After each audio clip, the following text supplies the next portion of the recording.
The man actually walked right past his fiancée on the day of their engagement and proposed to his first love in front of all the guests. Right afterward, he appeared before the media with his first love and openly flaunted their relationship. He even falsely accused the woman of being a ruthless gold digger who would do anything for personal gain. As a result, the woman's reputation was completely destroyed, and her company's stock price plummeted as well. The next day, the man even had the nerve to come looking for her. He unilaterally announced that he was calling off their engagement and shamelessly declared that his first love was already pregnant with his child. Then, without any regard for the woman's feelings, he swaggered away with his first love. The woman was trembling with rage. She immediately called a meeting with the company's top executives and ordered them to cut off all business ties with the man's company. At the same time, she invoked the most severe recovery clause in their agreement. She was determined to make that ungrateful scumbag lose everything and become penniless again, because everything he had today had originally been given to him by her. Several years earlier, the man had been completely broke and could not even afford to keep his family's ancestral home. It was the woman who had paid a huge price for the house at an auction and then handed it back to him intact. Her only condition was that he marry her. After the two reached an agreement, the woman began using all her connections and resources to support the man's company.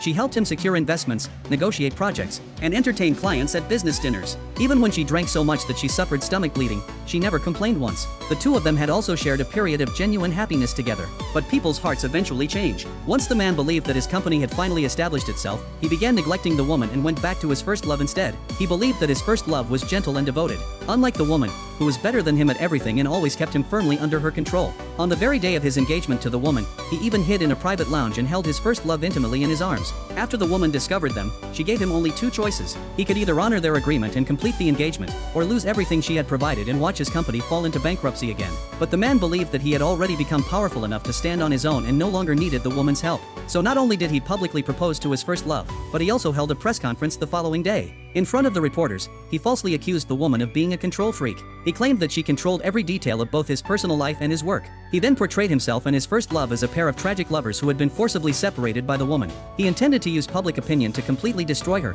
also he could hide his own ungrateful and disloyal nature. But the woman was no pushover. Halfway through the press conference, she pushed open the door and walked straight in. In front of all the media, the woman exposed the man for deliberately playing the victim and manipulating public opinion. She then publicly announced that she had already placed a freeze on any transfer or disposal of the man's company assets. The moment she finished speaking, the man received a phone call from his assistant. He was informed that all of the company's assets had been frozen and that the suppliers, who had not received their payments, were planning to join together and sue him. The man became furious. He pointed at the woman and loudly demanded to know what right she had to freeze his company's assets. But the woman calmly pulled out an agreement. It clearly stated that, as the company's largest shareholder, she had the right to block any transfer or disposal of all company assets. This was the exact agreement the man had personally signed when the woman first helped him. The man was immediately left speechless. All he could do was angrily accuse the woman of having guarded against him from the very beginning. But accusations like that meant absolutely nothing to her. At that moment, his first love pointed out that the woman could only freeze the company's asset disposal rights if the man had breached the agreement. She demanded that the woman produce evidence of his breach.